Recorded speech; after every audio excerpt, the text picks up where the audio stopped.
m'avoir invité.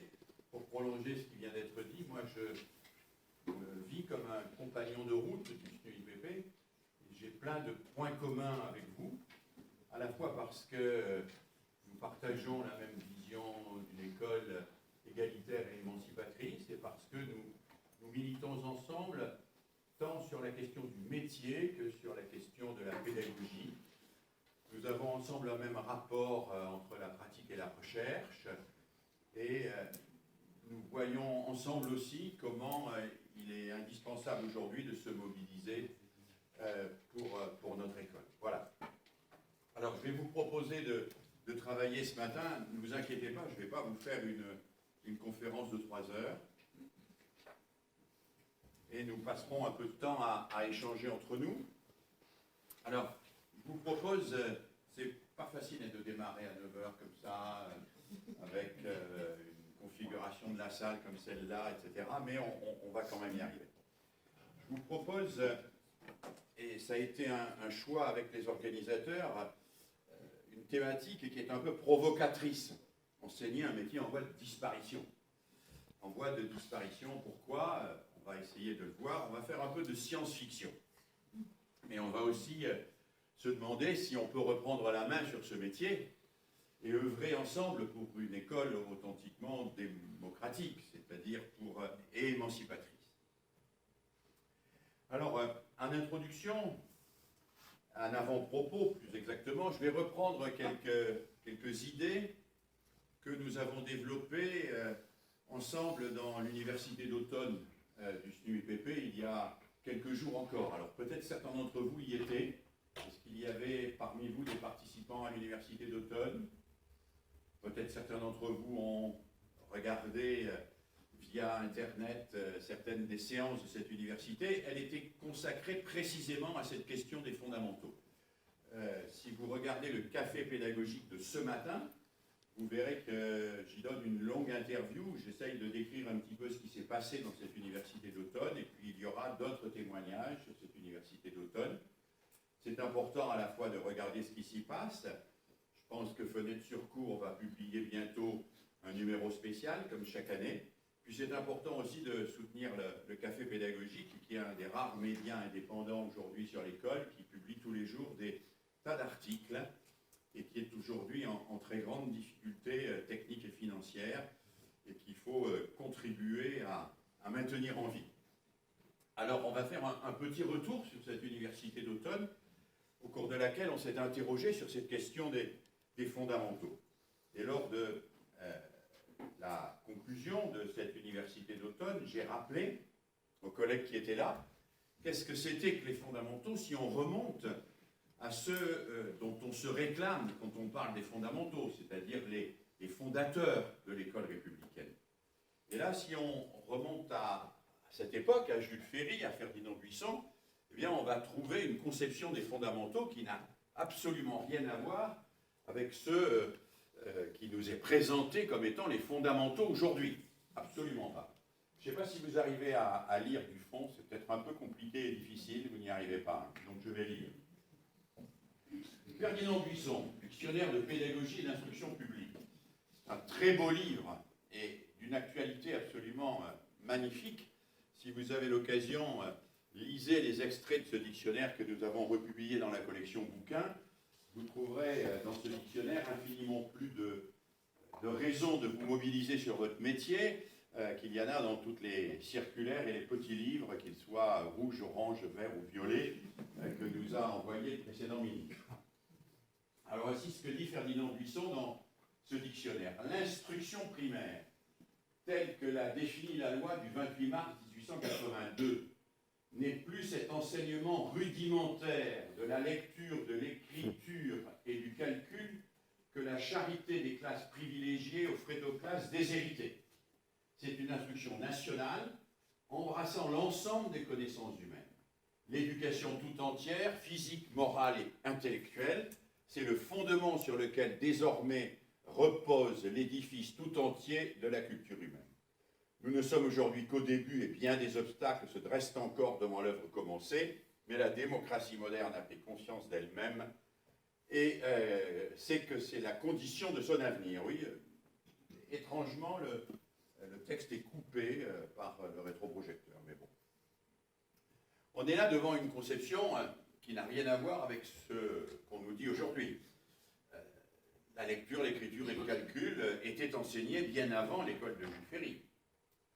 Et ils étaient enseignés comme une sorte de charité, hein, la charité des classes privilégiées auprès de classes déshéritées. Et contre cela, Ferdinand Buisson, qui est le principal artisan pédagogique de l'école de Jules Ferry, explique qu'il faut une éducation globale embrassant l'ensemble des connaissances humaines, ne pas s'en tenir à cette conception étriquée des fondamentaux. Et Jules Ferry lui-même, alors là je vais reprendre mon ordinateur parce que je vois que on ne peut pas lire le texte sur l'écran. Jules Ferry lui-même, dans un congrès pédagogique, celui des instituteurs de France du 19 avril 1881, dit ceci: les leçons de choses. Alors, les leçons de choses, c'est ce qu'on appellerait aujourd'hui l'éducation scientifique et technique. Les leçons de choses où on manipule des tas d'objets. L'enseignement du dessin, les notions d'histoire naturelle, les musées scolaires.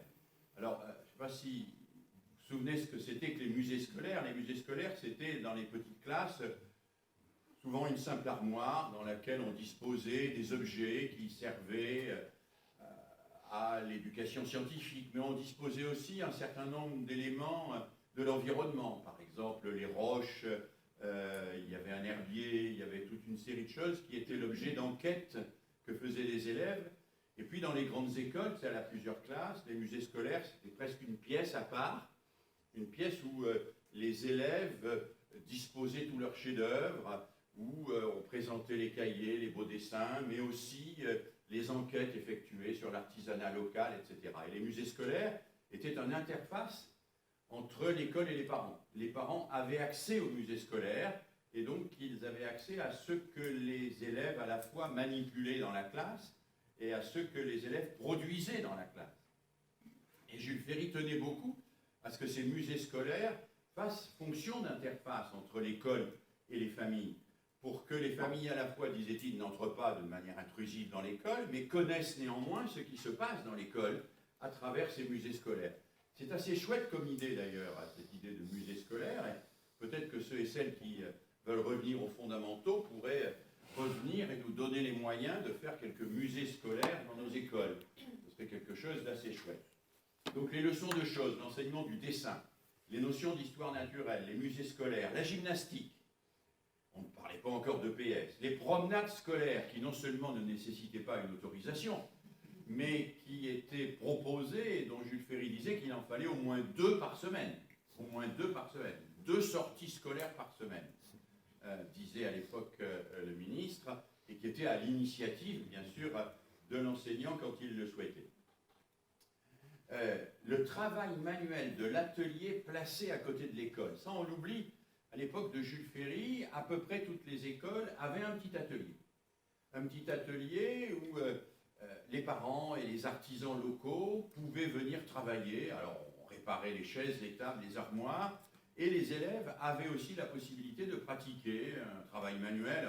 C'était souvent du travail du bois, parfois du travail de la terre, mais c'était un atelier attenant à l'école et ouvert aux élèves pendant l'heure du repas, mais aussi avant et après l'école.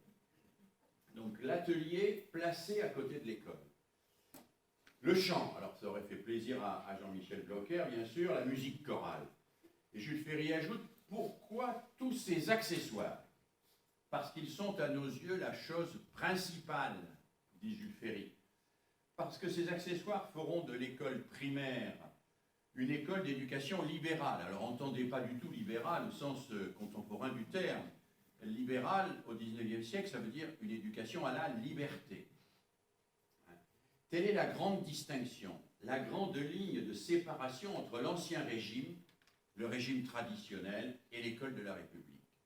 Donc vous voyez que quand Jules Ferry prend la parole, je ne suis pas un admirateur inconditionnel de Jules Ferry, hein, on en parlait hier avec des collègues, il n'a pas que à son actif que des activités très porteuses, hein. C'est aussi celui qui a réprimé la commune, c'est aussi celui qui a construit une armée coloniale, c'est aussi celui qui faisait chantait les chansons de Paul Déroulède et qui organisait les bataillons scolaires. Donc, ce n'est pas une figure aussi parfaite qu'on nous le dit.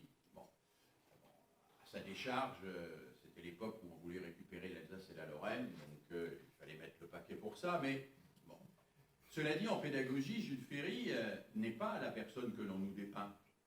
C'est au contraire quelqu'un qui affiche très clairement une ambition globale pour l'éducation, qui s'inscrit dans une tradition qu'il appelle libérale, qui est la tradition humaniste, et en aucun cas qui réduit l'éducation à ce qu'on pourrait appeler des fondamentaux au sens le plus technique du terme, du lire, écrire et compter.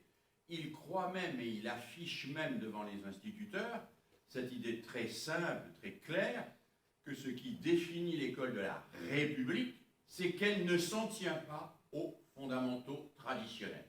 Qu'elle ne s'en tient pas aux fondamentaux traditionnels. Alors, à partir de là, peut-être on pourrait réfléchir, et c'est la réflexion que je proposais aux collègues de l'Université d'Automne, sur l'ambiguïté même du terme fondamentaux. Je leur disais, quand on parle de fondamentaux, le verbe qui est au cœur de tout cela, c'est le verbe fonder. Qu'est-ce qui fonde? Et je leur disais, ce verbe fonder, on peut le décliner de deux manières, très différentes. À propos d'une maison, par exemple, on peut parler de ses fondations et on peut parler de son fondement. Les fondations, c'est matériel, on les voit, elles sont là, elles existent, elles permettent à la maison d'être stabilisée. Mais les fondations ne sont pas le fondement. Le fondement de la maison, le fondement d'un bâtiment, c'est son usage, c'est le projet qui a présidé à sa construction. Et on ne peut pas penser les fondations en dehors du fondement. Des fondations sans fondement, ça n'existe pas, ou si ça existe, ça n'est qu'un champ de ruines futures ou présentes. En même temps qu'un fondement a besoin réellement de fondations. Et l'imposture qu'on nous a vendue pendant les 5 ans que nous venons de vivre, c'est cette confusion permanente du fondement et des fondations. Oui, lire, écrire et compter, ça fait partie des choses nécessaires, et aucun d'entre nous ne nie l'importance du lire, écrire et compter. Personne n'en nie l'importance. Mais non, lire, écrire et compter, ça n'est pas le fondement de l'école. C'est des fondations nécessaires à toute instruction et à toute éducation pour un citoyen d'aujourd'hui et de demain. Mais le fondement, ce n'est pas ça. Le fondement, ce n'est pas ça, et ce n'est pas ça qui fonde le projet d'enseignement. Ce n'est pas ça qui fonde, au sens du fondement, le projet d'enseignement. Alors bien sûr, un fondement sans fondation, ça risque de ne pas tenir debout très longtemps. Mais des fondations sans fondement, c'est absurde.